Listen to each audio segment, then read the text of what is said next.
উচ্চ মাধ্যমিক পরীক্ষায় সারা রাজ্যে প্রথম হওয়া অভিক দাস আসলে বিরাট কিং কোহলির ফ্যান বয়। জানলে চমকে যাবেন, 2 বছর আগে মাধ্যমিক পরীক্ষায় সারা রাজ্যে চতুর্থ হয়েছিল অভিক। মাত্র 3 নম্বরের জন্য সেবার মাধ্যমিকে ফার্স্ট হতে পারেনি অভিক। কিন্তু যে ছেলে বিরাট কোহলিকে দেখে বড় হয়, সে কি আর এত সহজে হাল ছেড়ে দেয়? তাই এবার উচ্চ মাধ্যমিক পরীক্ষায় ঠিক বিরাট কোহলির মতোই রাজকীয় কামব্যাক করলো আলিপুরদুয়ার জেলার অভিক দাস। সারা রাজ্যে 7,55,000 পরীক্ষার্থীকে পিছনে ফেলে প্রথম স্থান অর্জন করলো আলিপুরদুয়ারের অভিক।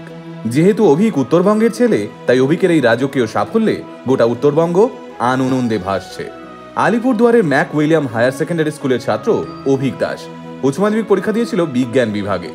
500 নম্বরের মধ্যে 496 নম্বর, অর্থাৎ প্রায় 99.2% নম্বর পেয়ে রাজ্যবাসীকে তাক লাগিয়ে দিয়েছে অভিক। সোশ্যাল মিডিয়া থেকে শতহস্ত দূরে থাকতে পছন্দ করে অভিক।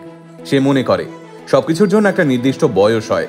সোশ্যাল মিডিয়া কম বয়সী ছাত্রছাত্রীদের অন্যমনস্ক করে তোলে। এতে পড়াশুনো এবং অধ্যাবসায়ের ক্ষতি হয়, পরীক্ষার রেজাল্টে খারাপ প্রভাব পড়ে। তাহলে অভিকের খালি সময় কিভাবে কাটে? অভিক নিজের ফ্রি টাইম কাটাতে পছন্দ করেন গল্পের বই পড়ে আর বিরাট কোহলির খেলা দেখে। কিন্তু বিরাট তো রোজ রোজ খেলতে নামেন না, তাতে কি? ইউটিউবে বিরাটের পুরনো খেলার ভিডিওগুলো আছে তো। বিরাটের প্রতিটা বিখ্যাত ম্যাচ জেতানো ইনিংসের হাইলাইটস দেখাই অভিকের একমাত্র নেশা।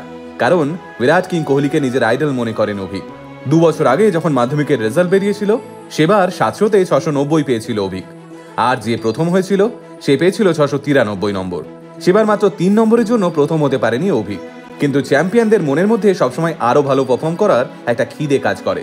তবে সেই খিদেটা অবশ্য চ্যাম্পিয়নরা কখনোই প্রকাশ্যে আসতে দেয় না। অভিকও সেটা কাউকে বুঝতে দেয়নি। সে শুধু মন দিয়ে নিয়ম করে পরিশ্রম করে গেছিল। কারণ বিরাট কিং কোহলির সবচেয়ে বিখ্যাত এবং জনপ্রিয় উক্তিটাই হলো, নিজের উপর বিশ্বাস আর কঠোর পরিশ্রম করলে সাফল্য তোমার কাছে ধরা দিতে বাধ্য। অভিকের বিশ্বাস ছিল নিজের উপরে। একটা সাক্ষাৎকারে সে বলেছে, আমি জানতাম আমি 1 থেকে 5-এর মধ্যে থাকবো, কিন্তু একেবারে প্রথম হয়ে যাব এটা কখনো ভাবিনি। অভিকের মা একজন গৃহবধূ আর অভিকের বাবা প্রবীর কুমার দাস একজন শিক্ষক। তিনি অভিকের পরিশ্রম নিজের চোখের সামনে দেখেছেন। ছেলেকে এমন জান প্রাণ লাগিয়ে খাটতে দেখে প্রবীর বাবুও চমকে যেতেন মাঝে মধ্যেই। তবে অভিকের রেজাল্ট যে এতটা চমকপ্রদ হবে তা তিনিও ভাবতে পারেননি। আসলে কিং কোহলির মতো তার ফ্যান বয়রাও বড় মঞ্চে এমন একটু আধটু চমক দেখিয়েই থাকেন। কিন্তু জানলে চমকে যাবেন, ভবিষ্যতে ডাক্তার বা ইঞ্জিনিয়ার কিছুই হতে চায় না অভিক। সে চায় মহাকাশ বিজ্ঞানী হতে। আমাদের মাথার উপরে থাকা মহাশূন্য নিয়েই গবেষণা করতে চায় আলিপুরদুয়ারের অভিক দাস। ছোটবেলা থেকেই অঙ্ক আর ফিজিক্স বিষয় দুটো দারুণ লাগতো অভিকের। ভবিষ্যতে নানা রকমের জটিল অঙ্ক কষে আর পদার্থবিদ্যার নানান সূত্রের মাধ্যমেই অভিক সমাধান করতে চায় নানান মহাজাগতিক রহস্যের। মাধ্যমিকে চতুর্থ হয়ে অভিক বলেছিল, আমি ভবিষ্যতে সারা পৃথিবীর সামনে আলিপুরদুয়ার সহ গোটা উত্তরবঙ্গের মুখ উজ্জ্বল করতে চাই। আর এবার উচ্চ মাধ্যমিকে প্রথম হয়ে অভিক নিজের স্বপ্নের দিকে আরো এক ধাপ এগিয়ে গেল।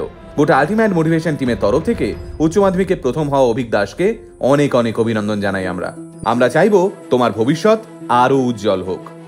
আল্টিমেট মোটিভেশন কথা বলে আমার আপনার মতো মানুষের, যারা সাধারণের ভিড়ে থেকেও অসাধারণ কিছু কাজ করে দেখায়। আল্টিমেট মোটিভেশন, বাংলায় মোটিভেশন, বাঙালির মোটিভেশন।